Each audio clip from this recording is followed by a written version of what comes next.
केंद्र सरकारकडून कांद्यावर निर्यात बंदी लावण्यात आली.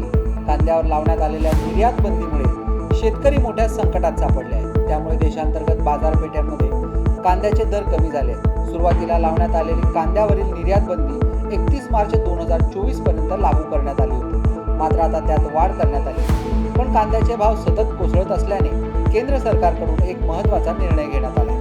देशात कांदा निर्यातीत परवानगी नसली तरी शेतकरी आता 10 लाख टन कांद्याची निर्यात करू शकतील. सरकारने घेतलेल्या या महत्त्वपूर्ण निर्णयामुळे शेतकऱ्यांना काहीसा दिलासा मिळेल.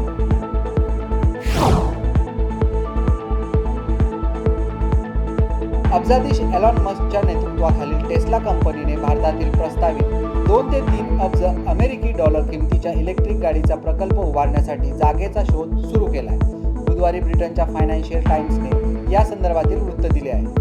या कंपनीचे प्रतिनिधी एप्रिलच्या उत्तरार्धात भारतात जागांची पाहणी करण्यासाठी येणार आहेत. ज्या राज्यांमध्ये आधीच ऑटोमोबाईल मॅन्युफॅक्चरिंग हब आहे तसेच निर्यात सुलभ करण्यासाठी बंदरे आहेत अशी महाराष्ट्र, गुजरात आणि तामिळनाडू ही राज्ये कंपनीच्या उच्च प्राधान्यावर आहेत.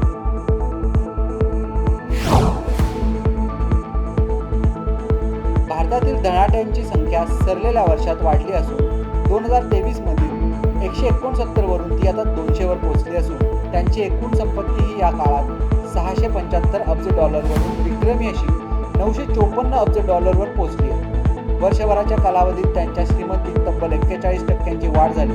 त्यामुळे सामान्यांसाठी नसले तरी या धनदांडग्यांसाठी अच्छे दिन आल्याचे चित्र आहे. फोर्ब्स या अमेरिकी मासिकाने नुकतीच फोर्ब्स जागतिक अव्वल 200 अब्जाधीशांची यादी प्रसिद्ध केली असून त्यात 25 भारतीयांचा समावेश आहे.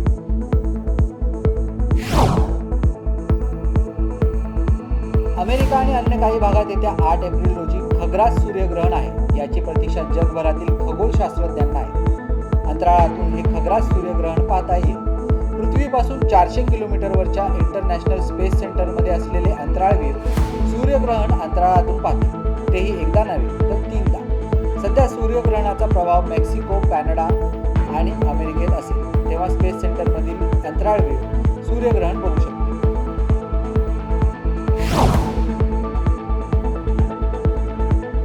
दक्षिण कोरियाच्या शास्त्रज्ञांनी कृत्रिम सूर्यामध्ये 100 दशलक्ष अंश सेल्सिअस तापमान 48 सेकंदांपर्यंत मेंटेन करण्याचा जागतिक विक्रम केला आहे. हे तापमान सूर्याच्या गाभ्यापेक्षा 7 पट जास्त आहे. 2021 मध्ये 30 सेकंदाचा विक्रम झाला होता. शास्त्रज्ञांनी Korea superconducting tokamak advance research उपकरण तयार केले आहे. यात ते तापमान न्यूक्लिअर फ्युजन प्रयोगादरम्यान तयार करण्यात आले आहे. हा प्रयोग 2023 ते फेब्रुवारी 2024 दरम्यान करण्यात आला. स्टार हेल्थ आणि अलाइड इन्शुरन्स कंपनी लिमिटेड या देशातील सर्वात मोठ्या रिटेल आरोग्य विमा कंपनीने ग्राहकांना मासिक आणि वार्षिक पेमेंट पर्यायासह आरोग्य विमा ऑफर करण्यासाठी भागीदारी केल्याची घोषणा केली. या भागीदारीमुळे फोनपे ग्राहकांना आता फोनपे ॲपवर 1 कोटी रुपयापर्यंतच्या कव्हरेजसह स्टार कॉम्प्रेहेन्सिव्ह इन्शुरन्स पॉलिसीचा लाभ मिळेल.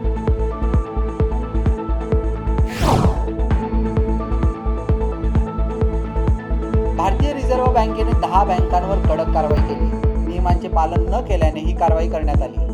रिझर्व्ह बँकेने या बँकांना 60 लाख रुपयांपर्यंत दंड ठोठावला.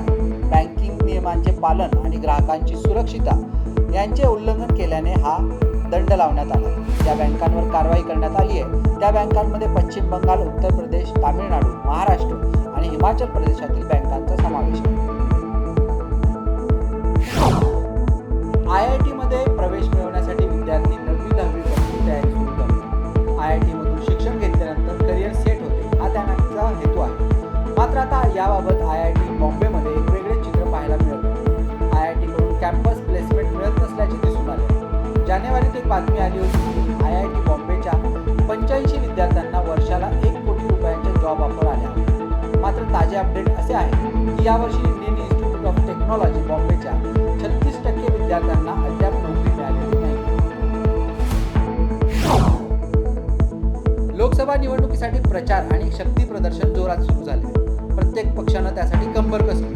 त्याच दरम्यान एकीकडे नवनीत राणा यांना निवडणूक लढवण्याबाबत दिलासा मिळाला तर दुसरीकडे काँग्रेसला मोठा धक्का बसला असून काँग्रेसच्या रामटेकमधील उमेदवार असलेल्या रश्मी बर्वे यांना मोठा दणका बसला. रामटेकमधील काँग्रेसच्या रश्मी बर्वे यांना लोकसभा निवडणूक आता लढवता येणार नाही. रश्मी बर्वे यांच्या जात प्रमाणपत्र व जात वैधता प्रमाणपत्र रद्द केल्याच्या प्रकरणी मुंबई उच्च न्यायालयाच्या नागपूर खंडपीठाने अंतिम स्थगिती दिली आहे. नामनिर्देशन पत्र रद्द करण्याच्या निर्णयाला अंतरिम स्थगिती देण्याची विनंती हायकोर्टाने फेटाळली. सध्या पाकिस्तान मोठ्या आर्थिक संकटाचा सामना करतोय. प्रचंड प्रमाणात महागाई वाढल्यानं नागरिकांची चिंता वाढली. अशातच जागतिक बँकेने पाकिस्तानबाबत मोठी चिंता व्यक्त करणारा अहवाल सादर केला. पाकिस्तानमध्ये आणखी गरिबी निर्माण होण्याची शक्यता असून 1 कोटीहून अधिक लोक दारिद्र्य रेषेखाली जाण्याची भीती जागतिक बँकेने व्यक्त केली. वाहतुकीचा खर्च, राहणीमानाचा खर्च यामुळे हा सगळा प्रकार वाढलाय. वाढत्या खर्चामुळे पाकिस्तानात शाळाबाह्य मुलांची संख्या वाढण्याची भीती जागतिक बँकेने व्यक्त केली.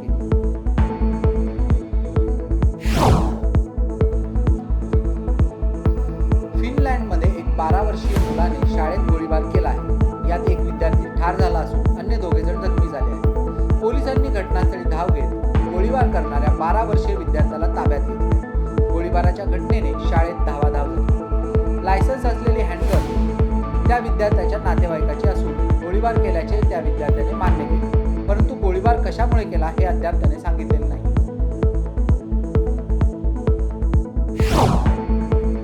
जगातील सर्वात वृद्ध व्यक्ती जुआन विसेंट पेरेझ मोरा यांचे वयाच्या 114व्या वर्षी निधन झाले.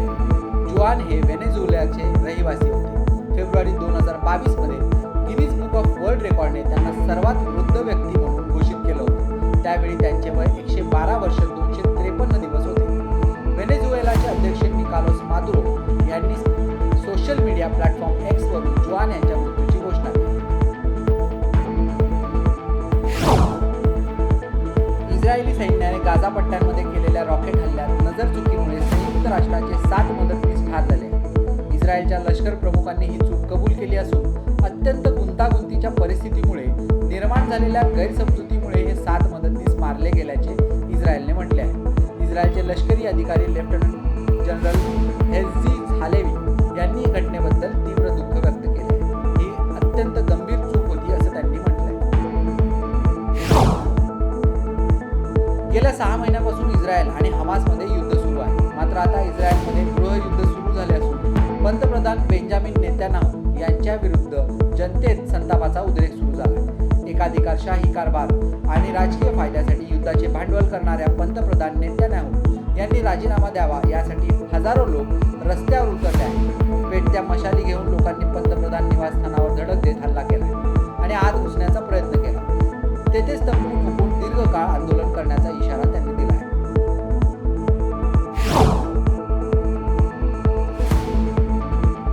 मराठी चित्रपटांसाठी महाराष्ट्र नवनिर्माण सेना अर्थात मनसेने नेहमीच आक्रमक भूमिका घेत चित्रपटांना न्याय मिळवून देण्याचा प्रयत्न केला. आता देखील मनसेने मराठी चित्रपटांची होणारी पायरेसी रोखण्यासाठी आपली भूमिका मांडली. पायरसीमुळे चित्रपटाचे होणारे नुकसान थांबवण्यासाठी आता मनसेने आक्रमक पवित्रा घेतलाय.